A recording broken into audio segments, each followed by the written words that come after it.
Guys, IPL cricket का एक ऐसा प्लेटफॉर्म है जहां पर दुनिया के अलग अलग देशों के खिलाड़ी अपना हुनर दिखाने आते हैं और आईपीएल भी इन हुनरबाजों की कद्र बखूबी करता है, फिर चाहे वो किसी भी तबके से हो या फिर कितना भी गरीब क्यों ना हो। जी हाँ गाइस, आईपीएल ने 2022 में एक ऐसे ही खिलाड़ी को चांस दिया जो मुंबई तो आया लेकिन उसके पास पहनने के लिए सिर्फ एक तौलिया था। ये खिलाड़ी कोई और नहीं, वेस्ट इंडीज के रोमेन पावेल, जिन्हें दिल्ली कैपिटल ने 2.8 करोड़ रुपए में खरीदा है। दरअसल पावेल वेस्ट इंडीज के एक बेहद छोटे गांव से ताल्लुक रखते हैं जहां उनका परिवार खेती करके अपना गुजारा करता है और इसीलिए पावेल बचपन से ही ये चाहते थे कि वो अपने परिवार को क्रिकेट और अपनी एजुकेशन के जरिए गरीबी से बाहर निकाल पाए और वो कहते हैं कि इसमें अब तक क्रिकेट ने उनका अच्छा साथ दिया है। वहीं उन्होंने ये भी कहा कि अगर मैं क्रिकेटर नहीं होता तो मैं एक सैनिक होता, क्योंकि मैं उस समय किसी भी तरह मेरे परिवार को गरीबी से बाहर निकालना चाहता था। गाइस, रोमेन पावेल की इस हिम्मत और आईपीएल की इस मुहिम के लिए एक लाइक तो बनता है। आपका इसके बारे में क्या ख्याल है, कमेंट सेक्शन में जरूर लिखेगा। और साउथ फिल्मों के सुपरस्टार्स कब तक बॉलीवुड में डेब्यू करेंगे, ये चर्चा पिछले कई सालों से चली आ रही है, फिर चाहे वो अल्लू अर्जुन हो या फिर केजीएफ स्टार यश। इन्हीं में से एक नाम है महेश बाबू का। महेश बाबू ने सिर्फ साउथ इंडिया में ही नहीं बल्कि नॉर्थ इंडिया में भी काफी ज्यादा फैन फॉलोइंग बनाई है और हर कोई ये चाहता है कि उनका ये चहेता स्टार हिंदी फिल्मों में काम करे, लेकिन इस पर महेश बाबू की राय बेहद उलट है। दरअसल महेश बाबू ने बॉलीवुड में डेब्यू को लेकर कहा है कि बॉलीवुड उन्हें अफोर्ड ही नहीं कर सकता, इसीलिए वो हिंदी फिल्मों में काम करके अपना समय बर्बाद नहीं करना चाहते। उन्होंने कहा कि मुझे बॉलीवुड से कई ऑफर्स आए हैं लेकिन उन्हें ना तो फिल्म की स्क्रिप्ट पसंद आई और ना ही फिल्म को लेकर दी जाने वाली उनकी फीस।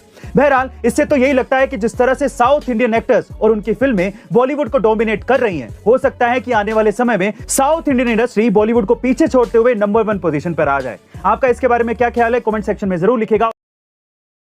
गाइस, बहुत ही कम लोग ये जानते हैं कि कोका कोला को एक बार इंडिया में बैन कर दिया गया था। जी हाँ गाइस, आप ठीक सुन रहे हैं। ये बात है साल 1977 की, जब इंडिया के इंडस्ट्रियल मिनिस्टर जॉर्ज फर्नांडिस ने कोका कोला के सामने 2 शर्तें रख दी। पहली, कोका कोला को अपनी इंडियन सब्सिडीज में से 40% का मालिकाना हक गवर्नमेंट को देना होगा और दूसरा, उन्हें कोका कोला की रेसिपी इंडियन गवर्नमेंट के साथ शेयर करनी होगी।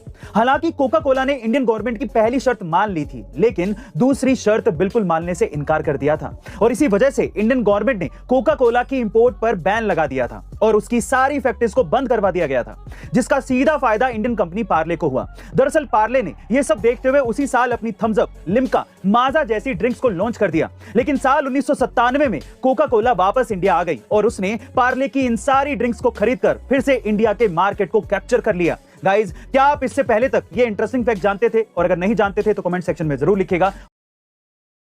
गाइज, इन दिनों 50 साल पुरानी एक तस्वीर इंटरनेट पर काफी ज्यादा चर्चा में है, जिसको लेकर कुछ सालों पहले यह दावा किया गया था कि इसमें एक अज्ञात उड़ने वाली वस्तु यानी कि यूएफओ है और अब इसको कई सारे मीडिया आउटलेट्स और ट्विटर पर काफी तेजी से शेयर किया जा रहा है। लोगों का कहना है कि यूएफओ की ये अब तक की सबसे अच्छी और साफ तस्वीर है। दरअसल डेली स्टार की एक रिपोर्ट के मुताबिक इस तस्वीर को साल 1971 में एक हवाई फोटोग्राफर सर्जियो लोवेजा ने क्लिक किया था और इस फोटो को कई एक्सपर्ट्स द्वारा जांचा भी जा चुका है, जिससे ये बात सामने आई है कि इस फोटो को किसी भी तरह से एडिट या फेक तरीके से रिप्रेजेंट नहीं किया गया है। बहरहाल, अगर ये तस्वीर सच बोल रही है तो क्या वाकई में यूएफओ और एलियन का अस्तित्व है? आपका इसके बारे में क्या ख्याल है और आप कितना यकीन करते हैं, कमेंट सेक्शन में जरूर लिखिएगा। और ऐसे अमेजिंग वीडियोस के लिए शेयर, सब्सक्राइब एंड लाइक। मिलते हैं अगली वीडियो में।